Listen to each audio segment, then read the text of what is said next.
Selamat malam Bapak Ibu Saudara-saudari sekalian yang terkasih. Selamat berjumpa kembali dengan KKS Kelapa Gading. Malam ini kita bertemu dalam acara bekal belajar kisah Allah bersama pastor kita tercinta, Pastor Suto Panitro, yang selalu masih sehat seger membina kita semua. Puji Tuhan. Terima kasih. Kesehatan Pastor Suto Panitro. Malam ini kita ada topik penghargaan martabat manusia yang akan dibawakan sama Pastor Suto Panitro. Kita nggak perlu penjelasan lagi tentang beliau. Kita sudah tahu ya bagaimana sepak terjangnya beliau, asam garamnya. Sebelumnya nanti akan kita mulai dengan doa pembuka. Mungkin Bu Yunita atau Bu Ros bisa doa pembuka. Kita doa pembuka dulu, Bu Ros. Ya, oke, baik. Bapak Ibu, kita doa pembuka ya. Sama Bapa dan Putra dan Roh Kudus. Amin. Bapa yang baik, terima kasih Engkau selalu hadir pada kesempatan malam ini. Kami bersama Romo kami tercinta Romo Suto akan membawakan kisah-Mu di Zoom KKS Kelapa Gading.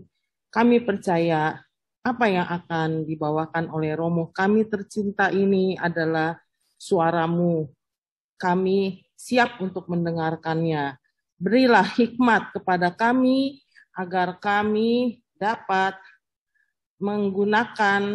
memanfaatkan waktu ini untuk siap sedia untuk kemuliaan-Mu selalu.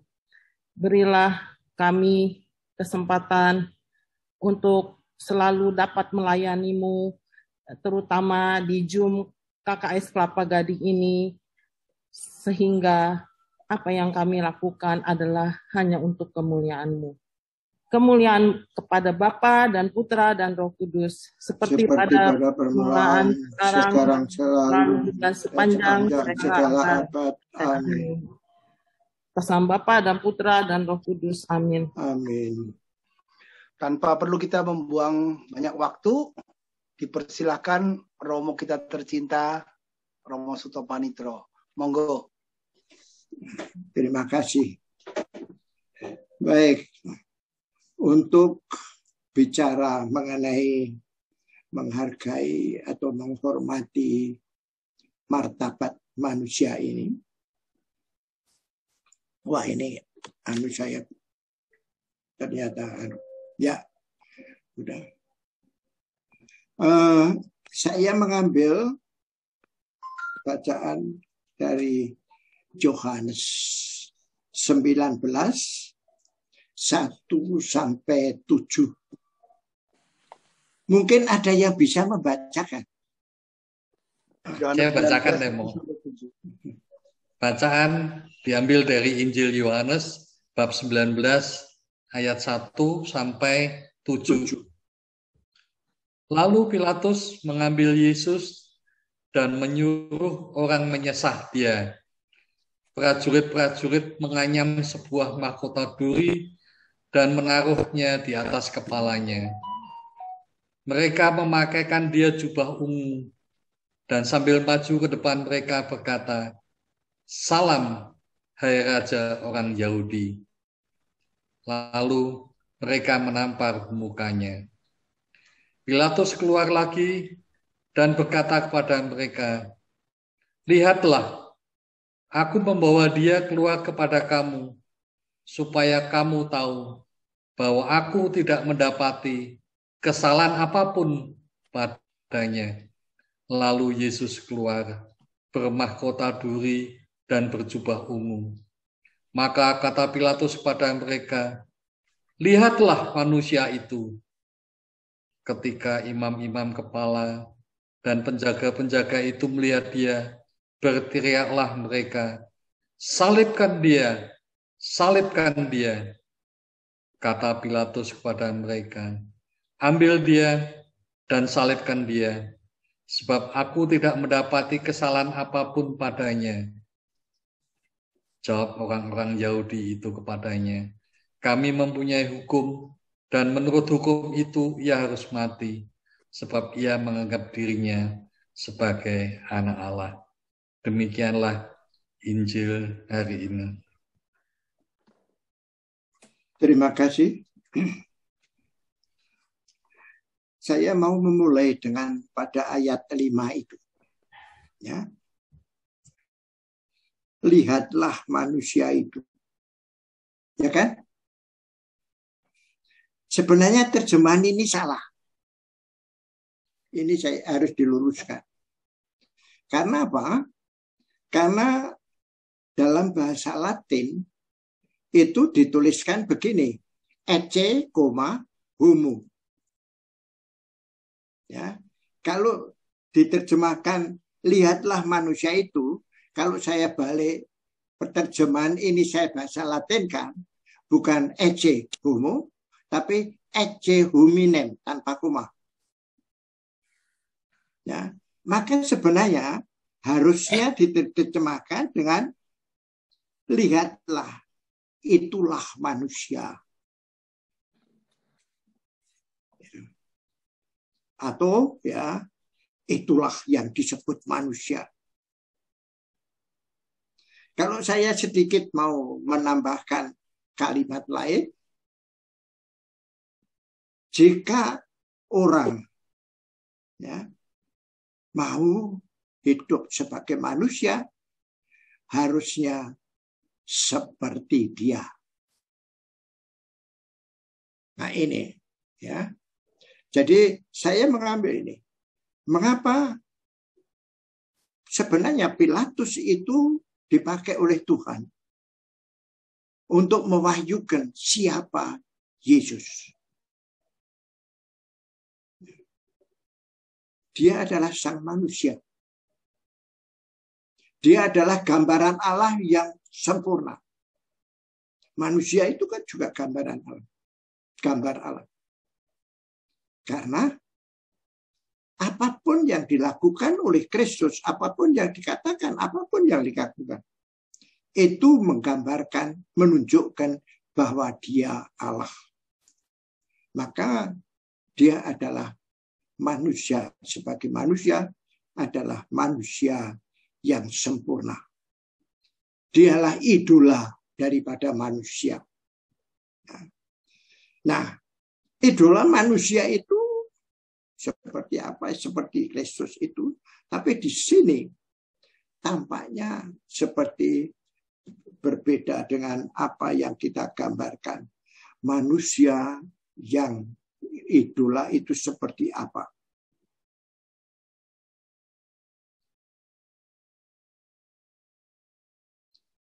Saudara-saudari yang terkasih, manusia itu mempunyai dua unsur. Unsur yang satu itu roh, pribadi yang rohani. Unsur yang kedua adalah tubuh. Pribadi yang rohani itu selalu abadi. Tetapi manusia itu punya tubuh. Pribadi yang rohani itu punya tubuh. Ya. Maka sebenarnya kematian bagi manusia itu lepasnya tubuhnya dari pribadinya. Tetapi kita harus ingat, pribadi saja tanpa tubuh bukan manusia. Ya. Juga tubuh tanpa pribadi ya juga bukan manusia, maka dikubur. Ya. Nah, manusia ini ya, harus hidup sebagai manusia. Manusia yang bermartabat. Nah, letaknya martabat manusia di mana? Letaknya martabat manusia adalah justru menjadi gambar Allah itu. Gambar dikatakan gambar Allah karena manusia punya tubuh. Maka sebenarnya itu juga sekaligus menunjukkan kepada kita fungsi tubuh kita itu apa. Fungsi tubuh kita itu adalah untuk mengejawantahkan, menunjukkan secara nyata yang bisa ditangkap oleh panca indera apa pribadi yang rohani itu. Akal budi, hati, isi hati, dan sebagainya. Ini yang harus dia ungkapkan oleh tubuh kita. Dan itulah fungsi daripada tubuh kita. Nah, sekarang Kristus itu adalah pribadinya adalah pribadi Allah Putra. Dan dia meminta tubuh manusia dari rahim perawan Maria. Dia sungguh manusia. Tetapi pribadinya adalah pribadi Allah. Nah, karena itu dia adalah idola manusia. Nah, Kristus tidak mendapatkan warisan Adam yang berdosa. Warisan itu berupa kerusakan. Dan kerusakan yang utama adalah pisahnya tubuh dengan pribadinya yang rohani. Ya. Lihat, kita bisa membaca dari kitab suci Perjanjian Lama. Ya, waktu Adam dan Eva belum berdosa, mereka telanjang. Tetapi mereka tidak mau. Kenapa? Karena fungsi tubuh itu dijalankan dengan baik. Itu memancarkan pribadinya yang rohani. Bahkan memancarkan Allah sendiri. Tetapi begitu berdosa, mereka merasa telanjang. Sadar-sadar. Lalu mereka berusaha mencari cawat. Jadi ini dosa itu sebenarnya menunjukkan kepada kita akibatnya adalah fungsi tubuh kita itu mau melepaskan diri dari pribadinya.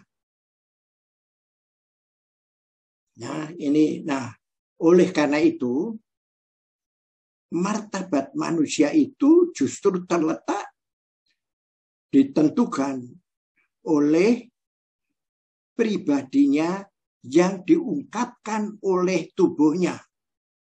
Itulah sebenarnya martabat manusia.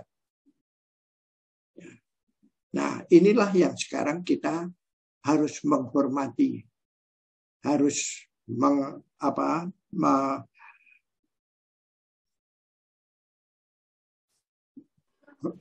menghormati martabat kita sendiri. Artinya, kita mau menjadi manusia sebagaimana Tuhan itu menciptakan kita. Kita mau menjadi manusia yang tubuh kita itu melaksanakan fungsinya. Sebenarnya ini yang mau yang menentukan martabat kita sebagai manusia. Nah, tetapi akibat dosa itu memang luar biasa. Ya. Hanya Yesus dan juga Bunda Maria tidak warisannya Adam dan Eva itu tidak mereka terima. Tubuh Yesus, tubuh perawan Maria itu tetap memancarkan pribadinya, memancarkan Allah. Itulah yang sebenarnya Terletak di situ martabatnya itu. Ya. Jadi kalau manusia ya, hanya menuruti tubuhnya yang disebut nafsu, itu sebenarnya mengingkari kemanusiaannya sendiri.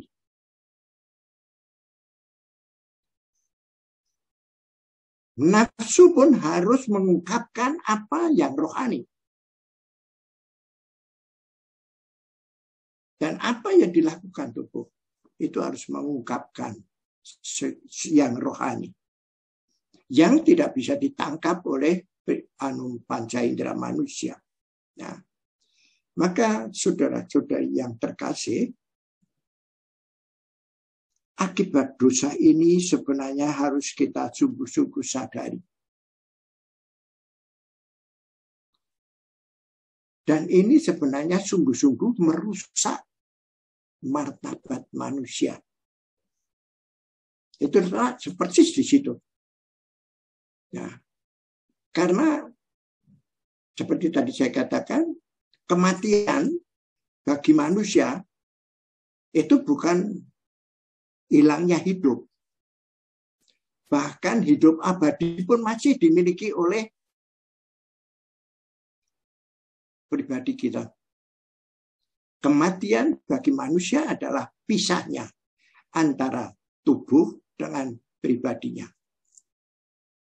Nah, ini akan sedikit berbeda daripada apa yang selama ini kadang-kadang kita mengerti. Memang kita harus mengakui semua ini adalah misteri bagi manusia.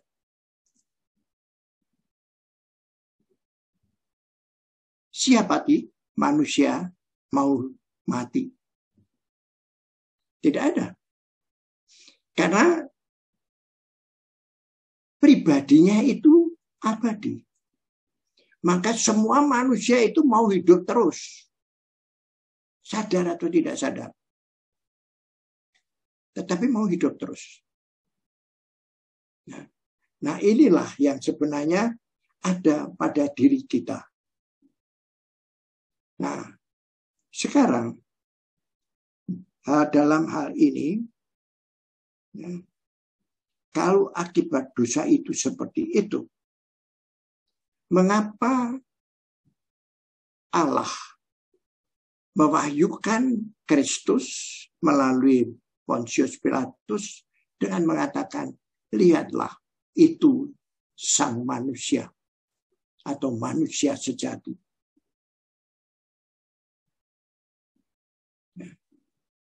Ini karena justru Allah mencintai kita. Disitulah kita bisa merasakan betapa Tuhan mencintai manusia yang meninggalkan dia karena dosanya. Dia justru memberikan anaknya sendiri untuk menolong manusia.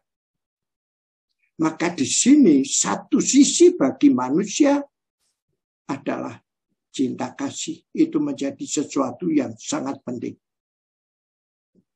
Seperti kata Yesus, tidak ada cinta yang lebih besar daripada cinta seorang yang memberikan nyawanya kepada sahabatnya.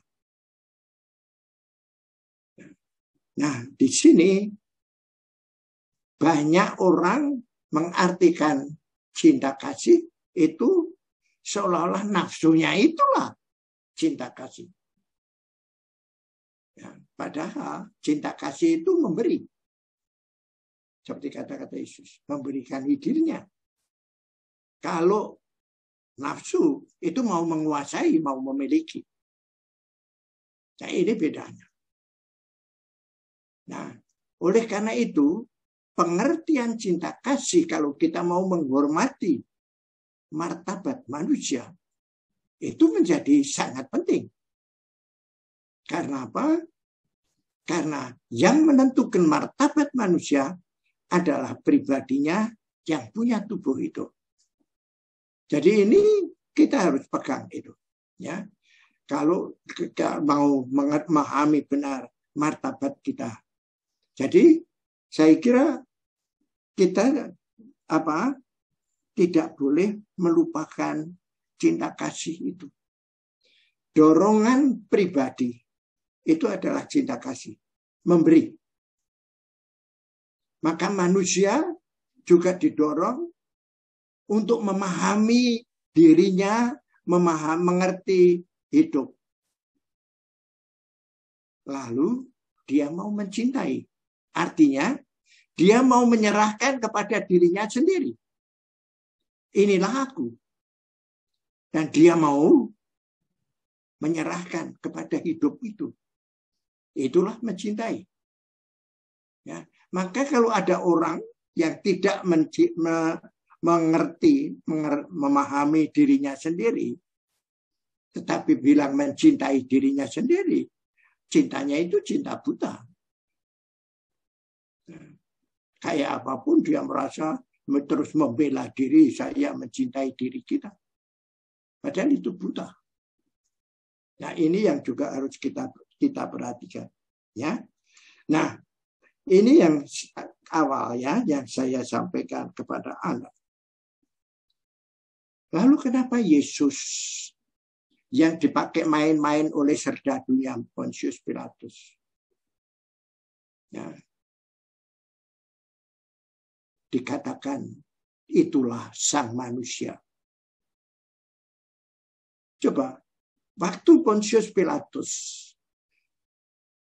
bertanya kepada Yesus, Yesus tidak menjawab. Dia diam. Sampai heran Pontius Pilatus. Maka dia bertanya, kamu itu mau disuruh mau dihukum mati sama orang-orang itu? Kenapa sekarang saya tanya kamu diam aja? Itu. Akhirnya Yesus memang memberikan suatu jawaban. Dan jawaban itu sebenarnya dia mengatakan bahwa karena dia dituduh raja, Pontius Pilatus tanya, kamu raja? Akhirnya Yesus juga mengakui, ya aku raja, tapi bukan dari dunia ini. Untuk apa aku lahir dan datang ke dunia? Untuk memberi kesaksian tentang kebenaran. Nah, kebenaran yang paling utama bagi manusia yang tidak bisa dilihat adalah hidup. Siapa yang pernah melihat hidup? Siapa yang tahu apa itu hidup? Tidak satupun. Ya, tidak satupun. Karena apa? Karena hidup adalah Allah sendiri. Menciptakan manusia yang hidup berarti Tuhan itu mau manusia memiliki bagian dari dirinya sendiri, yaitu kehidupan abadi yang bahagia, yang mulia. Itu yang mau diberikan oleh Tuhan. Itulah cinta kasih Tuhan kepada manusia. Tetapi manusia justru dengan ulahnya sendiri anugerah itu. Nah, tetapi Tuhan, meskipun manusia meninggalkan, Tuhan tetap mencintai manusia dan justru mengutus putra tunggalnya sendiri untuk menolong manusia.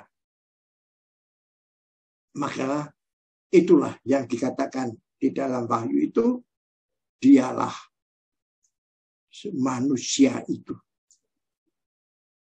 Ecce homo. Ya. Itulah sang manusia.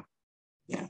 Nah, inilah yang dalam arti ini saya khawatir mulai ada yang sampai di sini mungkin ada yang lalu mau tanya. Tapi saya kira lebih baik tidak saya anukan pertanyaan sekarang, nanti bisa. Tetapi sekarang kita teruskan aja dulu mengenai apa yang sebenarnya mau kita lakukan. yaitu kita mau menghargai, menyadari martabat manusia itu sangat dicintai Tuhan dan sangat dihargai oleh Tuhan.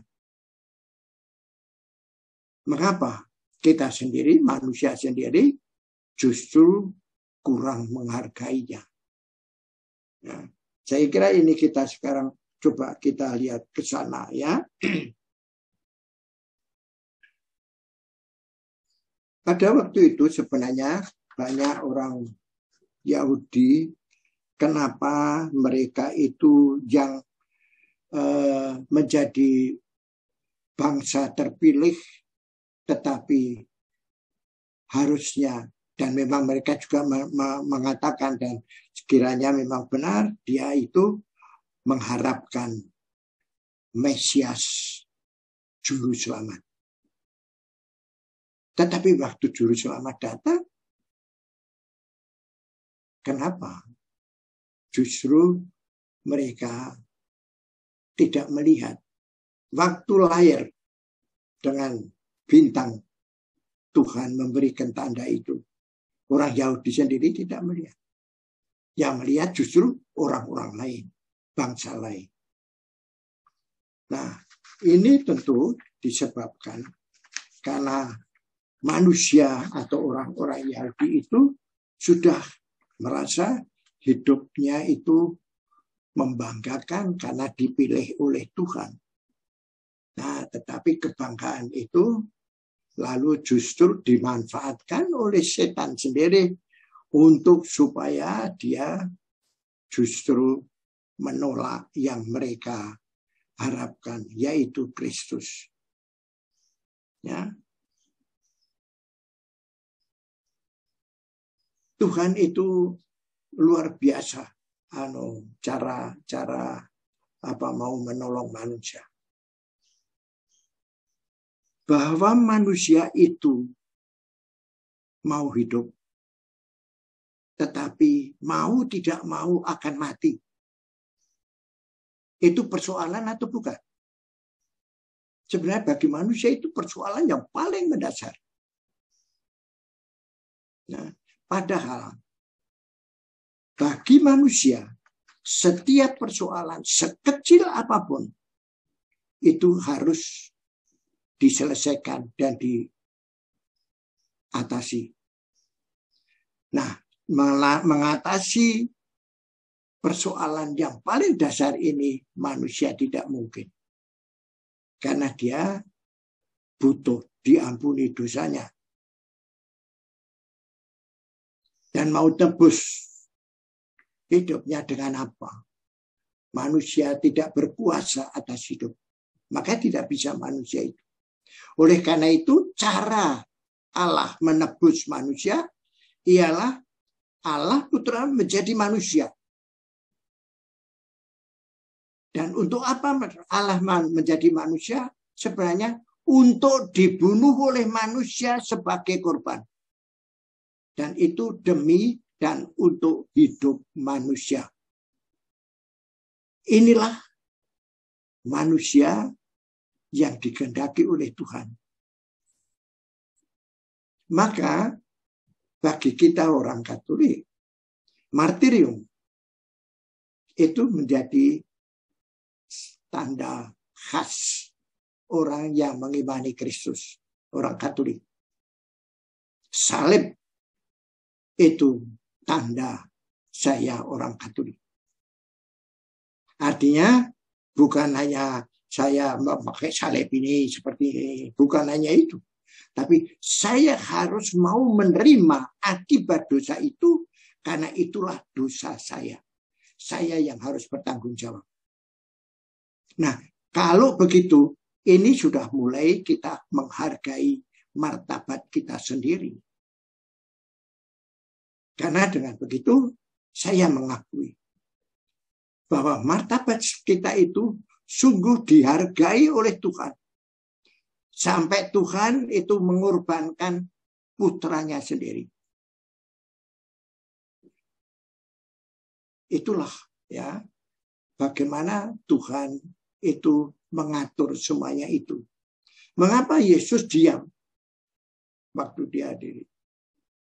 Karena tugas dia memang dia harus dikorbankan. Dengan dia menyelesaikan persoalan manusia itu. Kalau dia mau menyelesaikan persoalan manusia, dia harus menghadapi kematian untuk dikalahkan. Dan itulah dia berhasil dalam kebangkitan. Maka lalu bagi kita manusia, kebangkitan itu menjadi sangat-sangat penting. Ini agak sedikit menyimpang, sedikit saya anukan.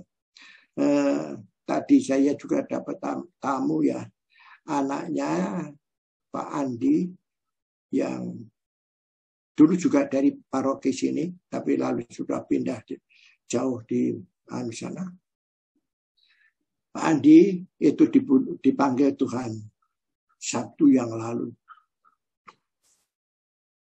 Hampir sudah seminggu yang lalu. Nah, Pak, anaknya itu tadinya putusannya keluarga dikremasi. Tapi lalu anaknya itu bilang pada saya, Romo, saya tidak setuju Bapak dikremasi, nanti abunya dibuang, ditaburkan di laut. Saya mau Bapak dikubur. Supaya nanti kalau kebangkitan badan, itu sudah masih bisa tinggal utuh di situ. Nah, ini pandangan manusia, ya. Tuhan itu akan, bagi Tuhan kebangkitan adalah dia menciptakan tubuh manusia yang baru. Dan inilah yang akan diberikan kepada kita dalam kebangkitan nanti. Maka kita jangan mengira nanti misalnya saja kalau ada yang diberi cangkokan salah satu entah matanya, entah apa, lalu nanti kalau dibangkitkan lalu rebutan. Loh, itu kan mata saya misalnya, bukan itu. Ya. Tuhan itu maha kuasa dan maha bijaksana. Nah, saya kira itu ya yang penting. Nah, tapi ini semua apa yang dilakukan Tuhan itu merupakan penghargaan terhadap martabat manusia. Itulah yang harus kita lakukan. Ya. Maka tadi saya mengatakan, lihat itu manusia. Ya. Kalau kita mau jadi manusia, harus menjadi seperti itu, seperti dia. Di situ berarti kita mau menghargai martabat manusia sebagaimana Tuhan juga menghargai martabat manusia. Tuhan itu maha baik. Tuhan tidak pernah memaksa manusia. Sekalipun manusia itu sudah menjengkelkan sekali, ditolong, diginikan, masih berdosa terus. Tetapi Tuhan tidak pernah berhenti dan tidak pernah mencabut cinta kasihnya kepada manusia. Nah, ini adalah penghargaan yang sangat-sangat tinggi terhadap martabat manusia. Oleh karena itu, kita juga harus bisa melaksanakan. Kalau kita mau menghargai martabat kita sebagai manusia, secara nyata, secara konkret, apa lalu yang harus kita lakukan?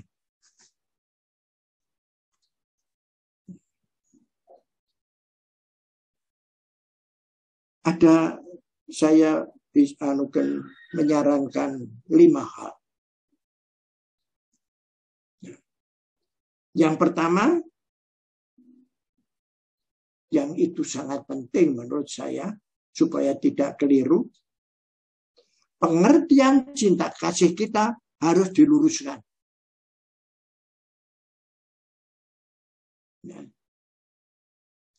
Cinta kasih itu tidak sama dengan nafsu.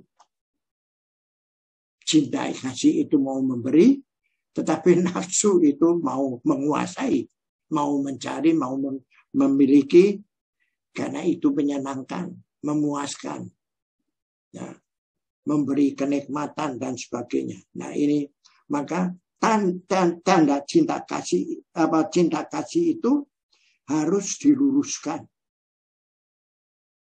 Dan ini penting sekarang ini ya, untuk saat ini. Itu saya katakan begitu, karena saya juga prihatin sekali, sekarang ini, kenapa orang Katolik di Jakarta ini, sekarang ini banyak sekali yang mengajukan anulisasi perkawinan. Tahu perkawinan Katolik tidak ada perceraian. Tapi kenapa ini tadi? Waktu itu saya Romo Hindar mengatakan, waduh, orang ini minta ngejar-ngejar, padahal yang antre untuk diselesaikan ada itu lebih dari 500. Nah, ini sangat memprihatinkan.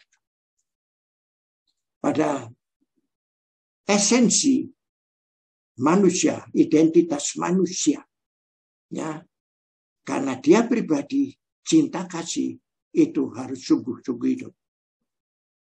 Nah ini yang harus kita anugerah.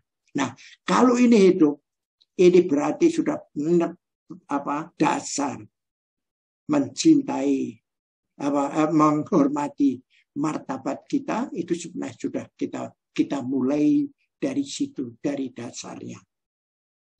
Yang kedua, itu martabat manusia itu karena tubuhnya melaksanakan fungsinya, yaitu menggambarkan pribadinya, mewujudkan pribadinya, dan dengan demikian dia mewujudkan Allah sendiri. Maka Kristus mengatakan, kamu adalah terang dunia. Ya. Nah di sini kalau kita mau menghormati martabat kita sebagai manusia, maka tubuh kita harus kita kendalikan. Harus kita coba untuk selalu mewujudkan rohani kita. Nah ini oleh Yesus dikatakan menyangkal diri. Nah itulah salib, itulah martirium. Kalau kita sadar, kita rajin melatih diri untuk mengatur tubuh kita, dorongan nafsu kita, maka kita menghargai diri kita sebagai manusia yang sungguh bermartabat. Yang ketiga, itu sebenarnya tidak terlalu jauh daripada apa yang saya katakan tadi, ya. Fungsi artinya bahwa kita harus menyadari apa sih fungsi daripada tubuh kita ini. Bahkan tubuh kita ini memberikan satu teladan, contoh yang sangat bagus. Tubuh kita itu macam-macam. Tetapi satu. Tubuh kita anggotanya macam-macam dan berbeda-beda. Mata beda sama telinga, mata hidung sama, dan seterusnya. Tetapi satu. Nah inilah dalam bahwa kita itu harus berani untuk menjadikan dan mengenal diri kita sebagai manusia, aku satu. Di sini kita menghargai martabat kita. Karena kalau tidak begitu, kita akan hidup seenaknya. Ini yang ketiga. Yang keempat, menghias tubuh itu tidak merusak. Itu kita bisa melihat Yohanes 6. Ini buku saya itu tulisannya kecil-kecil banget. Bisa ada yang bisa membacakan Injil Yohanes bab 6 ayat 12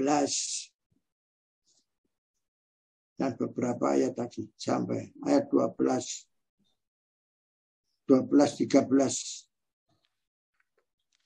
Nah, Yohanes bab 6 ayat 12 dan 13 ya mau. Ya, coba dibaca. Ya. Dan setelah mereka kenyang, ia berkata kepada murid-muridnya, kumpulkanlah potongan-potongan yang lebih supaya tidak ada yang terbuang. Maaf, saya salah. 6 ya? Ya, 6. Bukan Yohanes. Roma, surat Roma. Maaf, surat Roma ya mau. Surat Rasul Paulus kepada umat di Roma. Bab 6 ayat 12. Bab 6 ayat 12 ya mau. Ya, Roma 6 ayat 12 sampai 13. Ayat 12 dan 13 ya mau. Ya. Sebab itu hendaklah dosa jangan berkuasa lagi di dalam tubuhmu yang fana, supaya kamu jangan lagi menuruti keinginannya. Dan janganlah kamu menyerahkan anggota-anggota tubuhmu kepada dosa untuk dipakai sebagai senjata kelaliman. Tetapi serahkanlah dirimu kepada Allah sebagai orang-orang yang dahulu mati tetapi sekarang hidup, dan serahkanlah anggota-anggota tubuhmu kepada Allah untuk menjadi senjata-senjata kebenaran. Ya, saya kira ya. Lalu, tetapi bahwa kita ini kan harus merawat tubuh kita, karena itu adalah bagian daripada diri kita. Harus. Tapi apa artinya merawat ya tubuh kita? Nah, ini juga kita harus waspada, karena ini bisa seolah-olah kita hanya jasmania saja. Maka merawat ini juga tidak bisa dipisahkan dari tingkah laku dan perbuatan.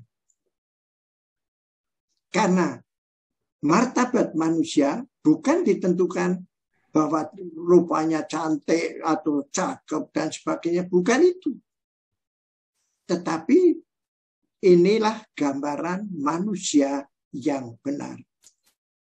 Nah, ini yang menjadi maka merias diri itu pun harus juga kita harus hati-hati. Bukan hanya memamerkan dirinya sendiri, tubuhnya sendiri yang cantik atau yang cakep atau yang bagaimana, tetapi kelakuan kita itu yang harus diperhatikan, supaya apapun yang kita lakukan adalah perbuatan yang mengungkapkan cinta kasih Allah. Saya kira itu yang penting untuk kita perhatikan kalau kita mau menghormati martabat kita sebagai manusia. Dan yang terakhir, itu juga ada kaitannya dengan yang ini tadi, yaitu perilaku kita. Ya, itu tadi sebenarnya tidak jauh. Maka saya lebih tegaskan aja apa yang tadi, yang keempat itu, yang juga disampaikan oleh Rasul Paulus seperti itu, bahwa perilaku kita sebagai orang beriman itu jangan sampai sia-sia. Nah, tidak mengadili orang lain, tidak tidak mau menyelamatkan orang lain, tidak peduli terhadap orang lain dan sebagainya. Lihat Matius 25:40. Pengadilan terakhir. Apa yang kamu lakukan kepada saudaraku yang paling hina ini, kamu lakukan untuk aku. Masuklah di dalam kerajaan yang sudah disediakan bagimu. Ya. Itu. Ya. Jadi apa yang kita lakukan kepada sesama kita, itulah kita lakukan kepada Tuhan. Karena itu yang dikehendaki Tuhan, kita menyelamatkan sesama kita. Saya kira sampai di sini, saya kira mungkin ada pertanyaan atau ada ya macam-macam, mau pandangan silakan.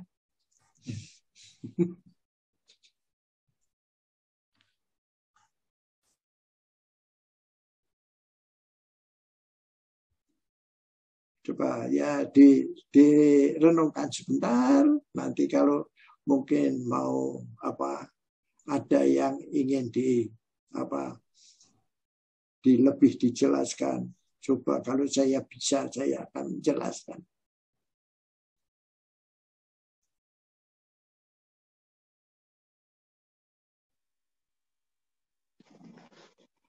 Bapak Ibu ada yang mungkin bertanya? Ya. Ada?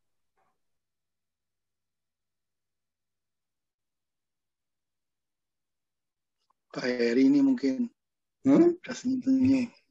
Ya, coba saya ingin tanya ini di kitab Kejadian kan disebutkan manusia itu diciptakan sesuai dengan gambar dan rupa Allah. Ya. Apa itu yang dimaksudkan sebagai martabat manusia ya, Mo? Kemudian saya kira itu memang ya. Karena manusia itu mirip ya, diciptakan mirip Allah sendiri. Seperti gambar Allah. Karena apa? Karena pribadi. Allah itu sang maha pribadi dan manusia diciptakan sebagai pribadi. Ya. Nah, karena punya tubuh, maka martabatnya itu bisa ditangkap oleh orang lain melalui perilakunya gitu. Tapi itu yang Bapak anukan itu memang itu ya. Jadi tidak ada maka kan Kristus mengatakan kamu adalah garam dunia. Kamu adalah terang dunia. Jadi kalau kita hidup dengan baik itu kita akan membawa kebaikan-kebaikan kepada dunia. Kita akan membawa terang kepada dunia ini. Nah, ini sebenarnya kan Tuhan yang anukan itu, ya. Maka ini kita memang dekat anukan inilah sebenarnya inti daripada mewartakan Allah. Ya, merasul itu. Nah, ini kadang-kadang orang menyempitkan kerasulan awam misalnya saja ya. Ya, itu menjadi prodiakon itu seolah-olah kerasulan awam. Bukan. Kerasulan awam itu kehidupan kita di tengah masyarakat, tetapi kita membawa terang, kita menjadi garam yang memberi rasa damai, tentram, rukun dan sebagainya. Nah, itulah sebenarnya martabat manusia harus ke sana.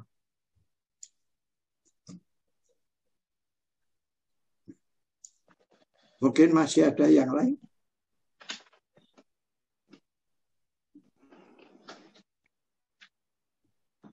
Pak Santoso mungkin? Hah? Enggak, itu mungkin Pak Santoso ada yang mau bertanya? Belum ada, Romo. Hah? Ayo apa? Ayo. Kita anukan.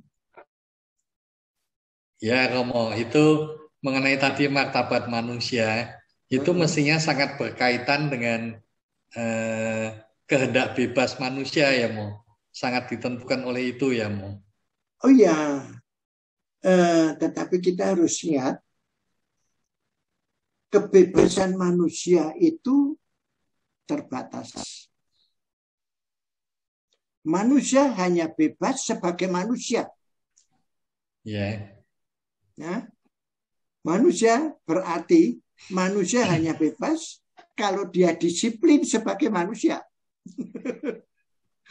Jadi kalau dia itu mau meniru binatang ya itu sudah nggak ada orang yang mau dikatakan begitu. Tapi itu banyak orang yang sebenarnya seperti itu. Ya, dalam arti kata kita bebas, kita ingin menjadi manusia Ya. atau kita tidak menjadi manusia begitu Ya. Ya, Mo. Itu bisa di situ.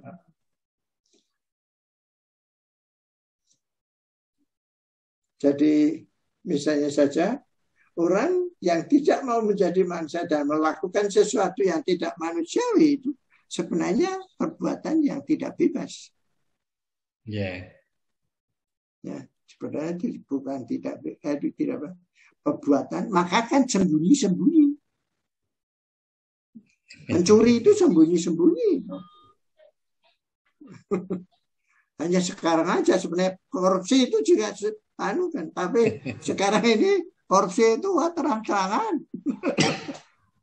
Wah, apa ya ini yang, nah ini yang akibatnya penghargaan terhadap kemanusiaan kurang di Indonesia ini. Saling bunuh aja apalagi sekarang. Aduh, membunuh orang kok mudah banget gitu.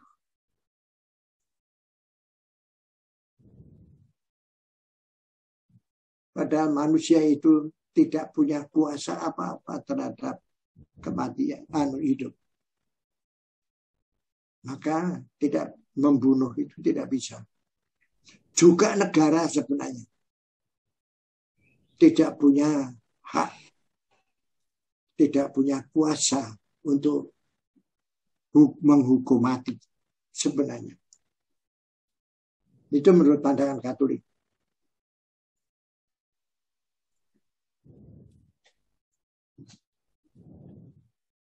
Maka hanya Yesus bisa membiarkan dibunuh karena dia berkuasa atas hidup.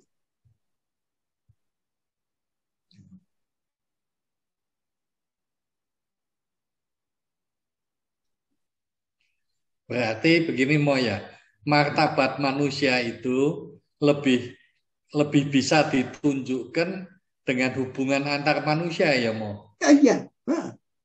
Ya. Jadi hubungan kita dengan Tuhan, dengan manusia, dengan sesama itu tidak bisa dilepas. Maka kan hukum cinta kasih juga, cintailah Tuhan dengan semua kekuatanmu dan cintailah sesamamu seperti dirimu sendiri. Yeah. Nah, mencintai diri sendiri kalau cinta buta itu ya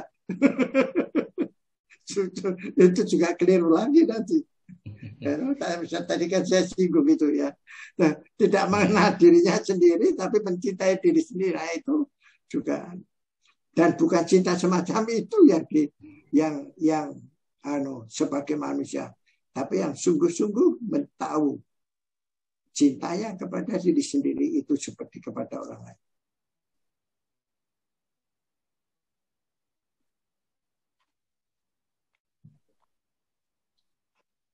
Pastor, kalau saya boleh bertanya, Pastor? Iya juga. Kalau misalnya orang, terutama zaman sekarang ya, Pastor, ya. itu banyak orang korupsi. Itu bagaimana dengan martabat manusia? Kalau tadi Pastor menjelaskan bahwa manusia itu terletak manusianya itu adalah dalam tingkah lakunya, interaksinya terhadap manusia. Itulah yang bisa mencerminkan Allah dalam interaksinya. Nah, zaman sekarang tuh banyak orang susah sekali menghindarkan dari kegiatan korupsi dalam skala kecil maupun yang Ya besar. Besar. Lalu itu apakah mencerminkan juga? Terus mencerminkan apa? Lah kalau tadi Pak Sur juga bilang, lah kalau nggak itu tuh mencerminkan binatang. Oh, binatang nggak korupsi loh Pak Sur. Lah itu soalnya ini maaf saya, zaman Orde Baru yang diutamakan adalah kekayaan.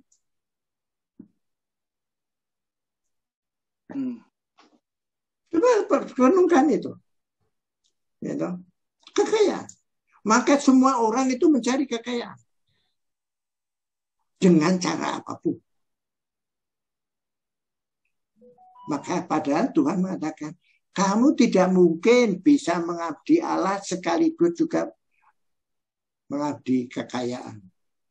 Mengabdi uang. Mamon. Nah ini. Ya, jadi martabat manusia itu, fungsi tubuhnya itu hanya mengungkapkan yang rohani. Kalau selama tidak, itu pasti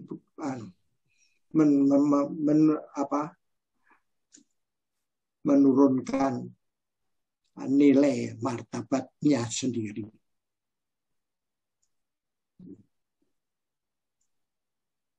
Nah ini yang sebenarnya ya, dan ini susah. Jadi ini sudah 30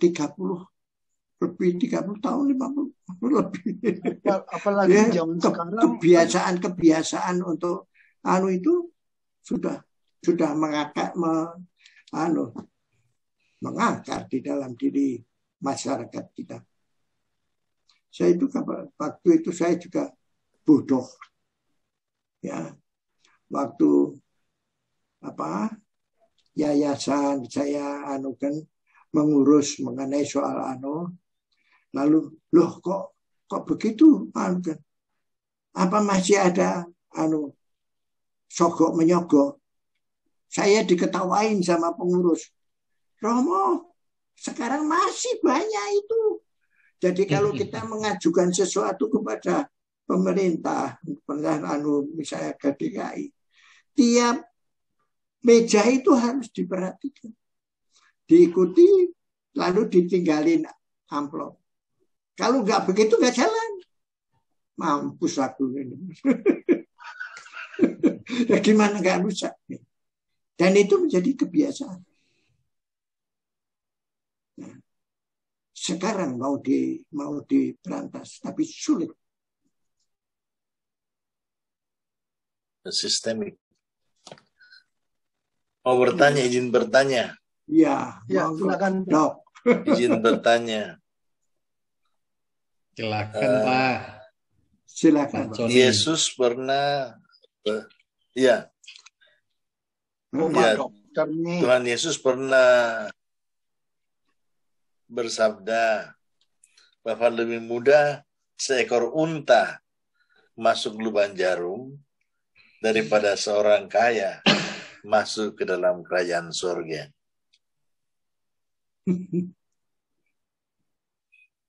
Bagaimana memaknai sabda Yesus ini, Romo? Ya, artinya kejasmanian itu kan tampak, Pak. Kejasmanian itu bisa dinikmati di dunia ini langsung. Tetapi yang rohani tidak. Maka orang yang mudah mencari yang enak, kelihatan, yang sekarang bisa dinikmati. Dan itu akan membalik itu akan sulit sekali. Dan itu membutuhkan martirium, membutuhkan mati raga, membutuhkan penulaan akan yang jasmani saja semata-mata. Kita itu mau, misalnya kita disakiti hati, kita mau memaafkan, sulit kan, Pak? Hati kita ya mau melepas begitu aja. Kita mau yang enak. Nah, inilah yang mau Yesus mau menggambarkan bahwa untuk menjadi baik itu juga tidak mudah.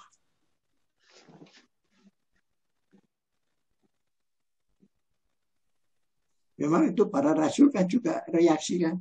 Loh kalau begitu siapa yang naik nanti masuk surga? Tapi coba kita perhatikan bagi Tuhan tidak apa. Dua penjahat yang disalibkan dengan Yesus. Dia hanya menegur temannya. Dia menegur temannya. Kita dihukum mati itu sesuai dengan perbuatan kita. Tidak ngomong dengan Yesus, tapi kepada temannya, menegur temannya. Tetapi ini diterima oleh Yesus, dia mengakui bahwa dia pantas dihukum mati.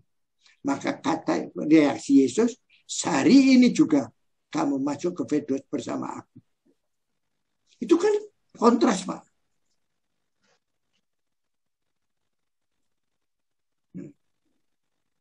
Jadi dari sini ini tampaknya itu berat sekali. Ya.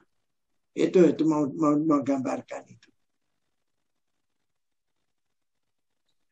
Tidak berarti bahwa semua kekayaan orang kaya itu masih tidak masuk surga, tidak, bukan begitu. Kita boleh kaya, manusia boleh kaya, tetapi sikap terhadap kekayaannya tidak boleh membelenggu. Nah itu yang berat. Maka salah satu sisi daripada Kristus Raja alam semesta, sebenarnya Kristus mengalahkan semua saja apapun yang bisa membelenggu dan menguasai kita. Kesenangan, uang, tetapi juga diri kita sendiri. Kita bisa terbelenggu oleh misalnya saja apa yang kita inginkan. Nah ini kuasa-kuasa ini yang dikalahkan oleh Yesus. Jadi nanti di dalam itu hanya ada satu yang kuasa, Allah. Jadi tidak boleh ada kelekatannya. Iya, itu. Kelekatan itu saja, itu yang penting. Kita tidak boleh. Kalau kita lekat di situ, nah di situ itu berarti kita dibelenggu di situ. Romo, gantian saya boleh ya? Iya, silakan. Saya ini baik, Pak. Ini. Justru Romo, setiap manusia atau orang, apapun keadaannya, itu mempunyai martabat. Iya, benar. Tapi yang normal ya. Tapi kan juga ada martabat manusia yang menyimpang dari martabat itu. Contohnya LGBT. Nah, itu kan menyimpang dari martabat. Apa? Tapi LGBT itu lemah. LGBT. Lesbian, homo. Lesbian, gay, biseksual. Gay. Itu ya. Biseksual. Tapi kita dan transseksual. Tapi kita kan sebagai manusia, kita tetap harus menghargai mereka-mereka itu yang menyimpang, karena mereka itu toh juga ciptaan Tuhan, itu ya Mo ya. Iya, tetap maka apa yang harus kita lakukan? Kita menghargai mereka itu dalam bentuk supaya kita membawa dia kepada suatu perbuatan, merubah yang tidak baik kepada yang kebaikan. Nah ini yang sebenarnya diharapkan oleh Tuhan. Ya, Itulah sebenarnya yang dinamakan kerasulan itu. Siapapun, manusia siapapun, berbuat apapun. Tuhan itu kan, coba aja, Tuhan itu justru datang ke dunia, dia mengatakan, bukan untuk mencari orang yang baik, tapi justru orang yang berdosa, supaya dia dipertobatkan. Nah ini kan sebenarnya juga tugas kita, sebagai orang beriman. Memang kita harus dengan caranya sendiri, ya. Tetapi juga harus ingat, Tuhan itu tidak pernah maksa. Kita juga tidak boleh memaksa. Kita memberikan saran, kalau diterima syukur, ya, begitu. Dan saya mau tambahkan, LGBT itu dulu dianggap sebagai penyimpangan seksual. Tetapi belakangan WHO bukan lagi memasukkan LGBT dalam kategori penyimpangan seksual, tetapi pilihan hidup. Dan terakhir, Paus Fransiskus sendiri menganjurkan kita jangan membenci, jangan memusuhi orang-orang LGBT. Tetapi tetap merangkul mereka sebagai anggota gereja. Sambil ya seperti kata Romo tadi, bahwa menyadarkan mereka untuk hidup normal. Ya, memang Tapi itu bukan penyimpangan lagi sekarang ini. Dalam hal itu pilihan. Nah, saya juga heran pada waktu itu dari ini, tapi ini kan dua-duanya sudah nggak ada ya. Saya dulu kenal dokternya Bung Karno yang disekolahkan di Rusia itu, di Cina itu, ya, Dokter Abdurrahman. Kenal saya karena dia ikut dikatakan Soekarnois, ya ikut ditahan waktu itu. saya ketemu saya di penjara. Akhirnya waktu dia banyak saya. Nah, cerita pada saya. Dia mengatakan bahwa seperti Bung Karno itu, dan dia menyesal karena membuka rahasianya Bung Karno. Dia mengatakan, karena ini bukan seperti itu ini suatu kelainan.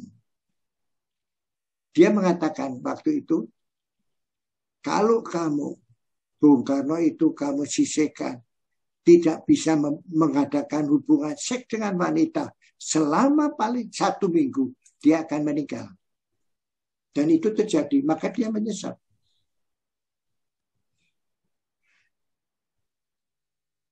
Jadi saya kira itu memang ada kelainannya. Ya, bukan itu. Nah, itu menjadi lain sekali. Sikap kita kepada lain. Tetap dia itu adalah manusia yang ya, tapi punya kelainan semuanya. Apakah itu termasuk disabel? saya tidak tahu. Apakah istilahnya yang khusus itu? Salah satunya itu salah pergaulan. Salah satunya salah pergaulan. Tapi Gereja Katolik bersikap karena mereka itu adalah ciptaan Tuhan. Kita tetap harus menghargai mereka. Itu sikap Gereja Katolik. Ya, hanya cara menghargainya itu kan kita itu supaya mereka bertobat kan begitu, merubah. Betul. Ya, itulah yang sebenarnya yang dimaksudkan oleh Paulus, ya. Tidak lalu menjadi sahabatnya. Oh iya. Salah pergaulan itu. Nah, itu. Tapi bagus itu ya. Jadi kita itu memang ini tugas kita. Jadi kita itu dari sisi itu begitu.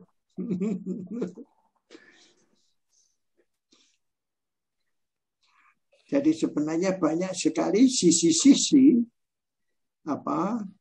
yang berkaitan dengan martabat manusia sekarang ini di masyarakat kita yang agak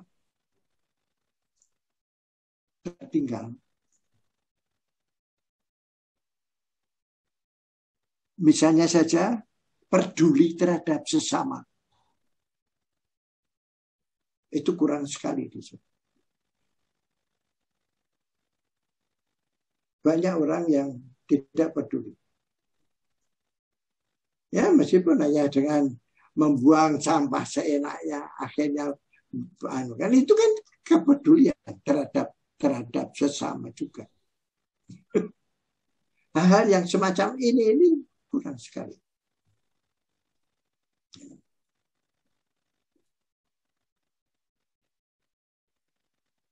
Nah, ini juga dirusak oleh pendidikan juga.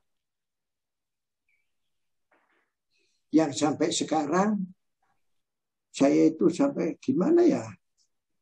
Menurut saya kuncinya di guru kok. Pendidikan kita di sekolah itu rusak karena sekolah guru dibubarkan. SPG dibubarkan. IKIP dijadikan universitas. Lalu di mana dia belajar menjadi guru pendidik? Mereka hanya bisa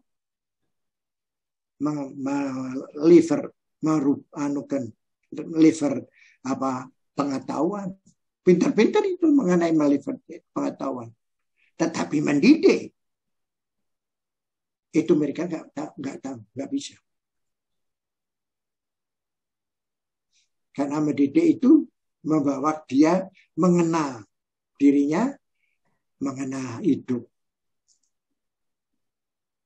Itu intinya di situ. Sebagai dirinya, sebagai manusia itu seperti apa, lalu harus hidupnya seperti bagaimana, sebagai manusia itu yang perlu dididik. Tapi banyak orang pintar tapi tidak terdidik.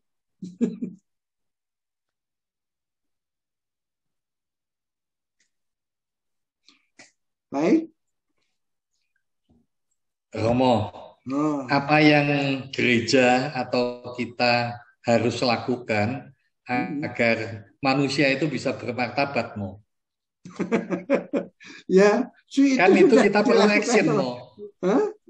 Kita kan perlu action untuk itu, Mo. Iya. Jadi ya memang itulah sebenarnya. Apa yang perlu kita lakukan, Mo? Bagaimana?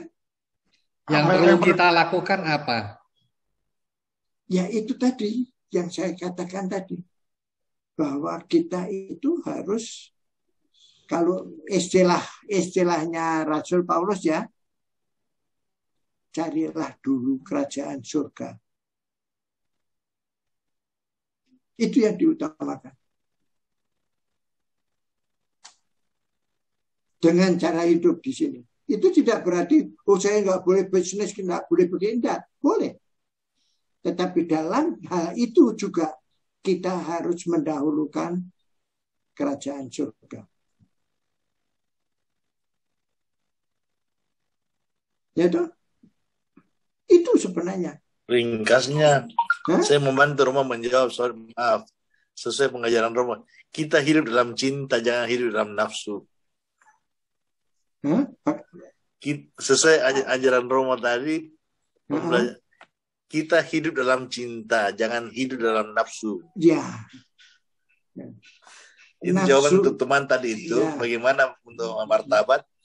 Terlalu hidup dalam cinta, jangan hidup dalam nafsu. Ya. Nafsu itu harus mengungkapkan cinta kasih.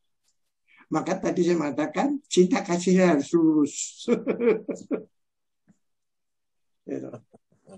Boleh. Ya itu. Tapi itu cinta kasih.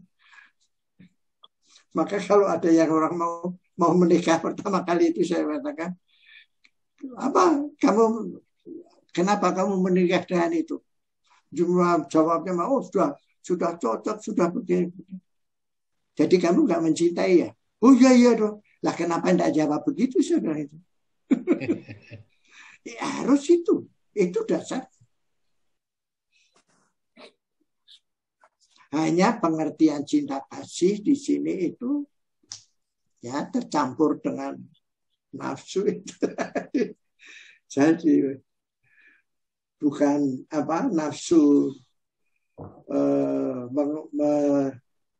menganukan cinta kasih, tetapi cinta kasih yang anukan nafsu dibalik-balik.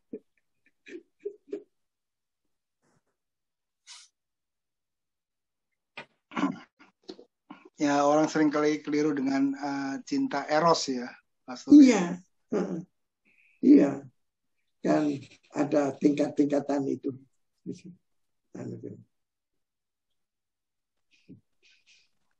Baik, yang lainnya mungkin Bu Ros. Iya, banyak biasanya pertanyaan Bu Ros. Bu Ros itu ya banyak pertanyaan biasanya. Tuh, Bu Ros. Ditunggu pertanyaannya, Bu Ros.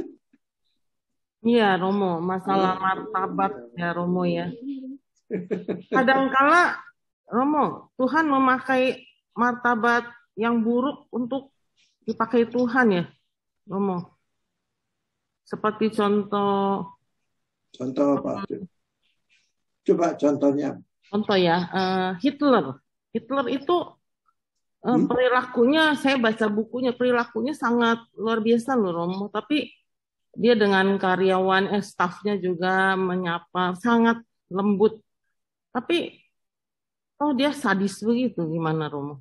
Kita kadang-kadang susah loh Romo, menjudge martabat orang itu. Dan kayak Winston Churchill ya, itu sangat lakon minus, tapi dia bisa memperdamaikan dunia, perang dunia loh Romo. Itu gimana menurut Romo? Ya, enggak. Nah ini Bu Ros mencampur adukkan antara menghormati martabatnya sendiri, lalu seolah-olah kita itu menghormati orang lain karena martabatnya baik. Kita tidak itu menjudge. Kita tidak bisa tahu ya hati manusia. Yang kita lihat hanya lahiriah. Maka kita tidak bisa menentukan hatinya juga begitu, belum tentu. Ya.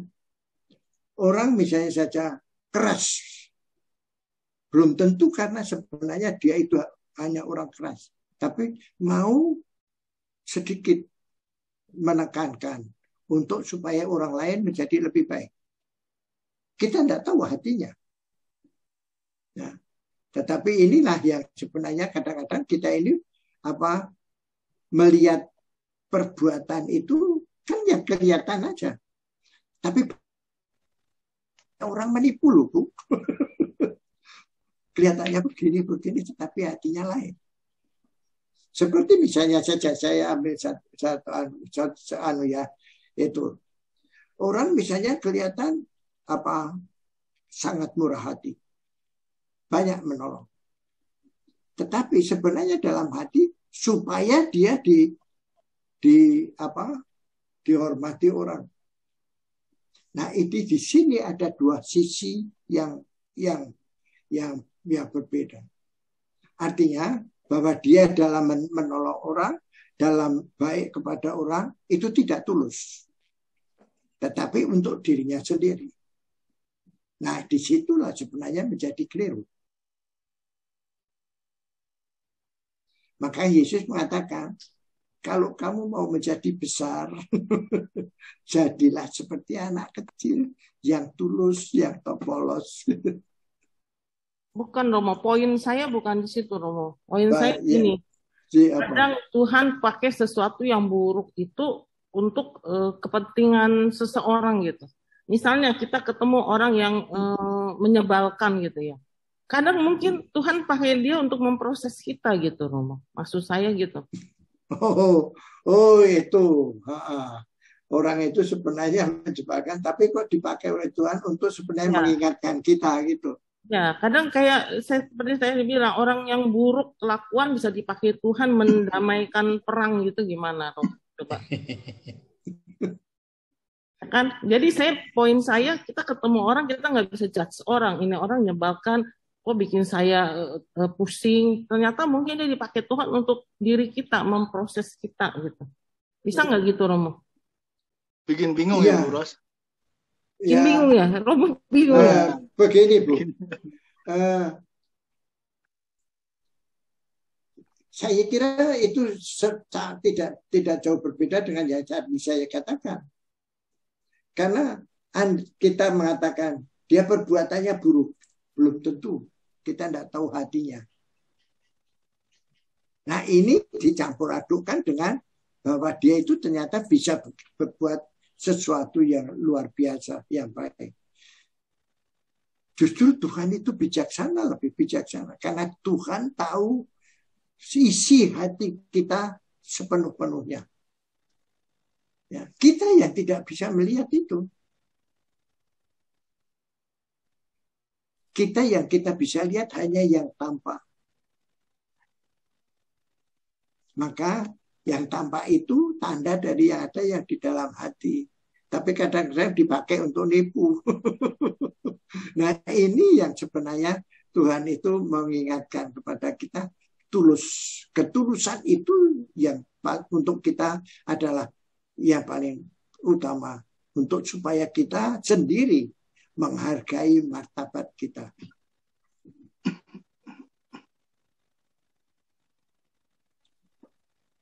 Mungkin sebagai cermin kali ya, Pastor ya. Jadi sebagai cermin buat kita, sebagai tolak ukur. Enggak, karena kebaikan itu kebenaran.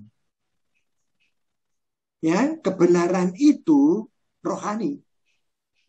Jadi tidak bisa dilihat dengan mata. Ada perumpamaan yang bagus untuk kebenaran itu. Maka Yesus kan mengatakan, untuk itu aku datang untuk memberi kesaksian tentang kebenaran. Ya, kenapa dia tidak mengatakan menunjukkan kebenaran? Selama di dunia ini manusia tidak bisa melihat kebenaran itu utuh. Lalu itu contohnya begini. Ada orang memberikan gambaran begini. Kebenaran itu seperti kaca besar di langit. Sama Tuhan dilempar ke dunia. Tapi jatuh di dunia pecah. Ada yang jatuh di Amerika, ada yang jatuh di Papua, ada yang di mana-mana. Semua mengambil pecahan itu mengatakan inilah kebenaran. Padahal itu berbeda-beda. Jadi apa yang kita katakan kebenaran sebenarnya itu tidak lengkap. Ada sesuatu yang masih tersembunyi. Maka ada pepatah di dalam hukum, ada ahli hukum nggak di sini? Keadilan yang paling benar akhirnya adalah keadilan yang paling tidak benar. Keadilan yang paling benar adalah yang tidak benar. Nah, keadilan yang paling benar dianggap oleh manusia akhirnya adalah keadilan yang paling tidak benar. Karena tidak lengkap, tidak utuh. Ada sesuatu yang masih tersembunyi di belakang. Menarik juga. Ya, Romo, terutama di Indonesia ya, Romo. Iya, itu benar. Aduh, kalau itu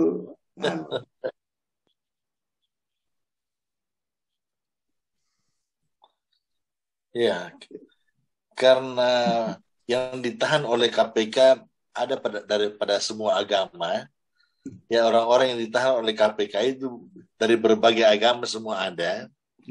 Sehingga saya kadang-kadang pernah menjawab pertanyaan seorang biarawati bahwa apapun agama keyakinan kita, sesungguhnya perilaku kita itulah ibadah kita. Ya, sebenarnya bukan beragama yang bagus, beriman ya Romo ya. Iya. beragama jadi mabok agama kayak orang itu, mereka itu. Ya kan? Kita mesti beriman kepada Ya, terutama. itu anu kan. Sekarang itu ya, itu sebenarnya seperti misalnya saja dalam Pancasila itu kan ketuhanan yang Maha Esa. Tapi kok diterjemahkan, diartikan orang Indonesia harus beragama. Maka kalau yang tidak beragama, di KTP tetap ditulis harus ada agama. Nah, lalu terus ditulis ini itu. Nah, semua lalu dianukan itu. 80% Muslim itu saya kira banyak orang yang sebenarnya tidak beragama. Saya kira itu bukan itu memang saya kira saya lebih karena itu. Karena Kristus juga mengatakan tidak semua orang yang orang yang tidak berseberangan dengan saya itu saya. Jadi di luar gereja ada keselamatan. Jangan dikira manusia nanti yang semua yang jadi Katolik itu pasti. Kalau jadi Katolik ya hanya Katolik-Katolikan ya. Nanti Yesus nggak kenal kita ya, Romo ya. Tuhan itu kenal kita. Kenal sedalam-dalamnya. Maka ketulusan, kepolosan kita itu sangat utama. Makanya itu tadi maksudnya, siapa yang mau jadi besar, jadilah seperti anak kecil. Polos sebenarnya itu.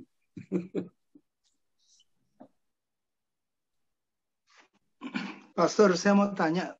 Ya. Di awal pembicaraan tadi, Pastor kalau nggak salah menyebut Pilatus. Itu di dalam konteks Yohanes ini mencerminkan Allah. Mencerminkan Allah. Tadi kalau nggak salah. Bukan. Digunakan Allah untuk memberikan wahyunya siapa Yesus. Oh, Pilatus jadi dipakai oleh Allah untuk menjelaskan siapa sebenarnya Yesus. Dengan kata-kata ecce homo, itu sebenarnya Tuhan menggunakan Pilatus bahwa Kristus itu sang manusia. Jadi ibaratnya sebagai suatu panggung sandiwara ya, Pastor. Ya, seperti misalnya dalam Perjanjian Lama, sama. Raja daripada negara Babylon itu. Ya toh? Lalu Tuhan menggunakan dia. Dia sudah mengalahkan Israel. Banyak orang Israel dibawa ke Babylon. Tetapi Raja Quraisy itu digunakan oleh Allah. Dia entah di bagaimana itu Tuhan, karya Tuhan ya, itu dia menyuruh orang-orang Yahudi kembali ke Israel untuk membangun kembali kenisahnya. Nah itu sebenarnya Tuhan mau supaya orang-orang lain, bangsa lain mengenal Allah. Jadi itu kebijaksanaan Allah itu sangat-sangat luar biasa. Itu kebijaksanaan Allah. Jadi dia juga menggunakan Raja Quraisy yang menjajah di mana-mana itu. Tapi itu digunakan. Bisa saja. Raja Quraisy mengalahkan Babilonia lalu membebaskan orang Israel. Karena itu kan terus banyak bangsa yang sudah dianukan itu kan diapa. Nah kalau itu kembali ke sana dengan membangun itu, orang akan bertanya kenapa itu. Nah, itu jalan untuk mengenal Allah yang benar. Sehingga jadi konteksnya di sini Pilatus itu dipakai dalam konteks ini untuk menunjukkan, untuk menolong, untuk menyeluskan manusia, menyelamatkan manusia. Jadi bahwa Yesus ini ngapain di dunia ini dan kamu apain sekarang, padahal dia adalah begini anak Allah. Jadi maksudnya begitu. Ya. Jadi kalau begitu Pilatus itu salah nggak mengadili dalam konteks Yohanes? Ya, tapi akhirnya kan bukan dia yang memberi anugerah. Silakan kamu sendiri. Okay. Sebenarnya Tuhan mau menolong. Ya, tetapi kalau dia ditolong, dia menolong Yesus, nanti kan berubah itu. Anunya kan berubah. Kan itu rencana Tuhan. Yesus itu harus dibunuh. Maka tugas Yesus harus mau dibunuh, ya, untuk sebagai korban mengalahkan kematian kepada kehidupan. Itu aja yang dia sebenarnya. Ya, pemikiran Tuhan itu luas sekali dan luar biasa sebenarnya. Misteri ya, Mo. Hah? Misteri. Kita sulit memahaminya. Ada sisi misterinya. Yeah. Kalau dari pastor jelaskan itu seperti berarti Injil Yohanes itu seperti kayak suatu panggung sandiwara ya. Suatu panggung sandiwara. Ini ada perannya ini ada perannya ini. Untuk, terakhir adalah siapa ini. Hanya Tuhan tidak memaksa. Itu yang penting. Tuhan itu menghargai sekali kebebasan manusia. Lanjutkan, Paulus. Ya, yang lainnya mungkin. Pak Bambang, gimana Pak Bambang? Ada tanggapan? Ada pertanyaan? Nggak ada Pak Paulus, nggak ada malam ini, nggak ada. Makasih. Wah, Saya bagus bisa sekali. Makasih. Ada Bu Shirley mungkin. Ada pertanyaan atau tambahan Bu Shirley? Ya, saya telat masuk aku, baru masuk. Jadi nggak tahu depannya. Wah. Kangen Romo aja. Kok kangen Romo, nggak kangen saya toh? Enggak, lu enggak deh. Aduh. Kurang bermartabat saya ini. Topiknya kan lagi martabat, bukan martabak. Ed, ada tambahan? Ada mau tanya? Nanya aja deh sedikit ke Pastor. Ya, Edwin, silakan. Pastor, mengenai bacaan yang kemarin, Pastor dari Injil Lukas tentang manusia jatuh berkali-kali. Pastor memberikan bahan renungan untuk supaya manusia bisa menerima dirinya. Nah, bacaan malam ini dari Injil Yohanes, manusia mencintai dirinya. Memang secara konteks berbeda. Yang kemarin itu jatuh berkali-kali. Konteksnya itu kan manusianya yang mengenai Yesus. Cuman pertanyaan saya, apakah ada benang merahnya antara kalimat pastor yang manusia menerima dirinya dengan manusia mencintai dirinya gitu? Oh ya, itu memang ada anunya ya. Jadi maksud saya bahwa manusia jatuh berkali-kali itu orang harus menyadari aku orang lemah. Ya, ini yang saya maksudkan begitu. Ya. Tetapi sekarang kalau kita bicara mengenai apa itu tadi yang tadi yang sekarang saya katakan kita harus mencintai diri kita sendiri, ya. Mencintai diri sendiri itu harus kita mengenal diri kita sendiri secara dengan benar. Ya.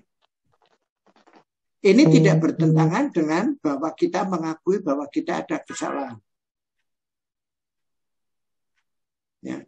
Justru di dalam pengakuan mencintai diri sendiri itu, saya mengakui saya ada kesalahan-kesalahan. Saya bukan orang yang polos. Maka di dunia ini yang paling yang benar-benar bersih dari dosa hanya ada dua. Yesus sendiri dan Bunda Maria. Orang lain pasti ada kekeliruan. Nah, ini kita itu berani untuk mengakui. Itu di hadapan Tuhan itu justru punya nilai.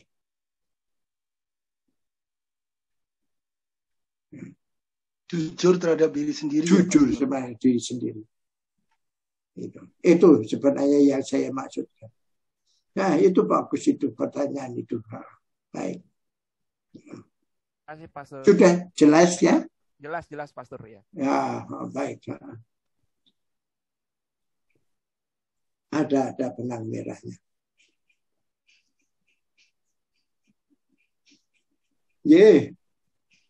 Yang lainnya Pak Ronggo nih kok nggak ada kabarnya nih Pak Ronggo.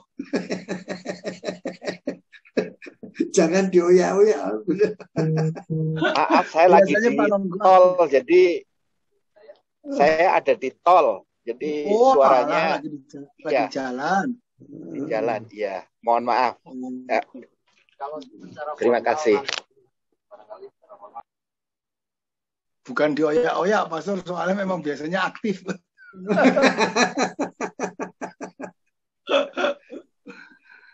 Bu Ayu ini juga biasanya aktif. Kok diam, apa terlalu berat topiknya dari Pastor? Apa terlalu berat, enggak toh? Menarik kok, Pastor. Menarik. Yang lainnya nih kok jadi malah diem aja. Bu Vivi, senyum aja Bu Vivi.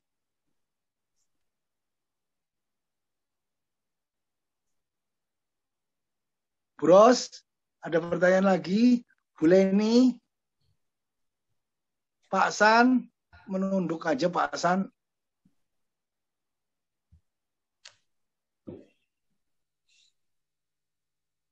Ya, intinya ya Romo, kita harus hidup bermartabat, harus hidup ke arah kekudusan gitu ya Romo ya. Iya, yang mengutamakan hal-hal yang rohani, yang mendekatkan diri kepada Tuhan, itu yang harus diutamakan. Ya. Dengan penuh cinta ya. Ya, betul. Cuman penerapan memang tidak gampang. Oh iya. Maka kan Yesus sampai mengatakan itu namanya menyangkal diri. Artinya berlawanan dengan apa yang ada di dalam dirinya sendiri kan. Orang mau. Saya pernah dengar orang berkata bahwa kalau penderitaan kita hadapi penderitaan itu salah satu silih atas kesalahan kita agar kita dimurnikan. Mudah-mudahan kita tidak lama di purgatorium. Benar nggak Romo? Oh, iya. Harapan kita kan begitu karena kita kalau kita mau mengakui kesalahan kita dan itu kita satukan dengan penderitaan Kristus yang untuk kita itu akan mempunyai nilai untuk keselamatan kita. Makanya saya selalu mengatakan kalau kita itu mendapatkan kesulitan, persembahkan kesulitan itu satukan dengan salib Kristus. Terimalah Kristus, ini yang bisa saya sampaikan kepada supaya saya ikut dalam perjalanan salibmu. Saya kira itu relaan hidup. Karena Kristus itu menderita karena dosa kita. Ya. Maka saya juga mengatakan, jangan membiarkan Yesus manggung salib sendiri. Kita ikut manggung salib karena kita yang berdosa. Kita yang berani bertanggung jawab. Kan begitu. Ya toh? Kalau Romo Suto yang bicara udah terbukti. Romo Suto ya. Berapa kali sakit sehat kembali ya Romo. Luar biasa ya Romo. Makanya kita jangan takut sama penderitaan ya Romo ya. Ya. Tapi Pastor, kita semakin lama semakin hidup, sepertinya bukan dosanya berkurang, tapi makin bertambah. Itu kadang-kadang gimana ya Pastor? Kita berusaha mengurangi dosa kita, mengingat perbuatan kita dengan penuh kasih. Semakin kita mengingat, semakin kita kecemplung. Semakin kita banyak berbuat dosa. Kadang-kadang, aduh, ini gimana ya? Gitu. Itulah kelemahan manusia. Maka kita juga harus mengakui di hadapan Tuhan. Saya mau mengakui saya manusia yang papa. Miskin. Lemah. Berilah kami kekuatan. Itu saja. Tuhan akan memberi. Sekali lagi berarti jujur terhadap diri sendiri ya. Karena kita kadang-kadang saya bisa mau begini, tapi malah jatuh. Karena merasa saya kuat. Lupa manusia itu manusia yang lemah. Kita makin butuh. merasa kayaknya bisa, makin kerungkep. Ya, makin merasa bisa, makin malah Tuhan akan menunjukkan nggak bisa kamu. Itu. Dan rasanya kok, aduh, makin dosanya makin banyak, bukan makin berkurang. Jadi bahwa kita mau Tuhan membantu kita, itu saya kira itu yang sangat penting. Itu banyak sekali itu contoh-contohnya. Seperti misalnya saya ambil satu contoh ya, yang saya begini. Ada orang konsultasi dengan saya. Tapi kalau saya merasa aku bisa membantu kamu, menolong kamu dengan kebanggaan, saya pintar, saya malah tidak akan bisa. Dan pernah terjadi. Ya. Ini ngaku dosa sendiri. Ya. Saya kan bisa menyelesaikan persoalan itu dengan kebanggaan. Tapi ternyata ada persoalan di keluarga dari jam 8 malam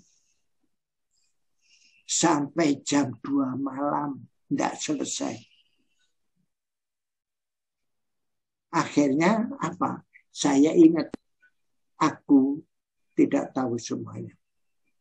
Maka saya mendengarkan orang ribut, tapi saya berdoa, Roh Kudus berikan saya pintu untuk masuk ke dalam persoalan mereka. Tiba-tiba Bapak itu ngomong satu kata, saya mengatakan, stop Pak, Bapak begini ya. Bapak itu nangis. Tidak ngomong apa-apa, nangis. Lalu berlutut di depan istrinya dan minta maaf kepada istrinya. Roh Kudus, kita harus mengakui. Peranan Roh Kudus kadang-kadang besar sekali. Nah, orang Yahudi merasa pilihan dan punya hukum Taurat dan merasa paling hebat. Nah, itu yang justru menjatuhkan.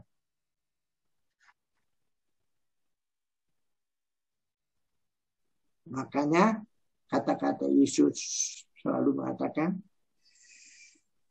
aku adalah rendah hati dan lemah lembut. kerendahan hati di hadapan Tuhan itu penting. Kepada sesama juga itu, kepada Tuhan dan sesama itu juga.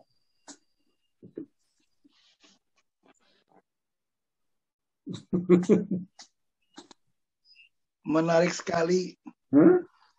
Menarik sekali dialog Ya, dengan memang begitu. Romo Suto ini. Kadang-kadang harus mendalam. Oh banyak. Saya itu juga banyak sekali kesalahan.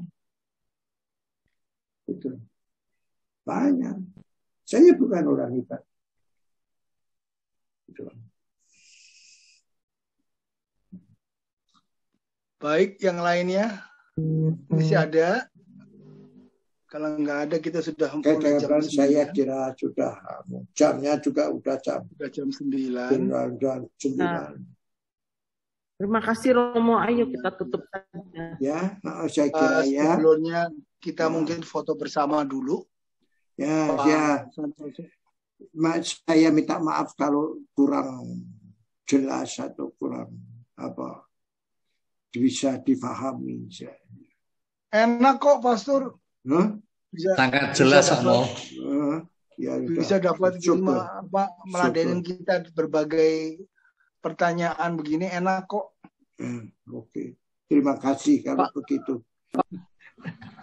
Baik, kalau gitu kita tutup pertemuan ini dengan doa. Mungkin Bu Resti mau tutup doa. Bu Resti.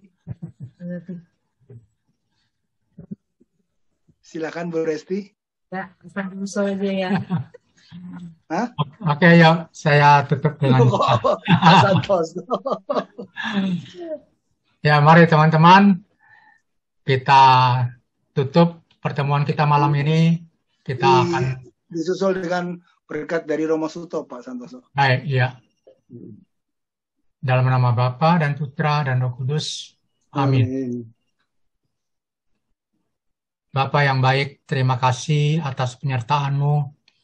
Kami boleh mengucap syukur pada malam hari ini. Kami boleh didampingi oleh Romo Suto, Romo kesayangan kami. Terima kasih ya Bapak atas pengajaran dan pencerahan yang disampaikan oleh Romo. Bagaimana penghargaan martabat sebagai seorang manusia. Ajarilah kami untuk saling menghargai martabat sesama maupun martabat diri kami sendiri. Seturut dan segambar citra Engkau sendiri ya Bapak. Ya Bapak, sebentar lagi kami akan undur dari pertemuan ini. Kami boleh istirahat pada malam hari ini. Semoga besok pagi kami boleh bangun dengan tubuh yang lebih segar dan semangat yang lebih menyala-nyala lagi. Terima kasih ya Bapak. Sebelum kami undur total dari pertemuan ini, kami sangat mengharapkan berkat-Mu melalui Romo kami, Romo Suto. Tuhan bersamamu dan bersamamu. Semoga Bapak Ibu dan seluruh keluarga Bapak Ibu selalu dilimpahi oleh berkat Allah yang Maha Kuasa, Bapa dan Putra dan Roh Kudus. Amin. Amin. Terima kasih Romo. Terima kasih Romo. Sama-sama. Romo Suto. Terima kasih Bapak Ibu sekalian untuk bergabung dengan acara KKS Kelapa Gading. Sampai ketemu minggu depan.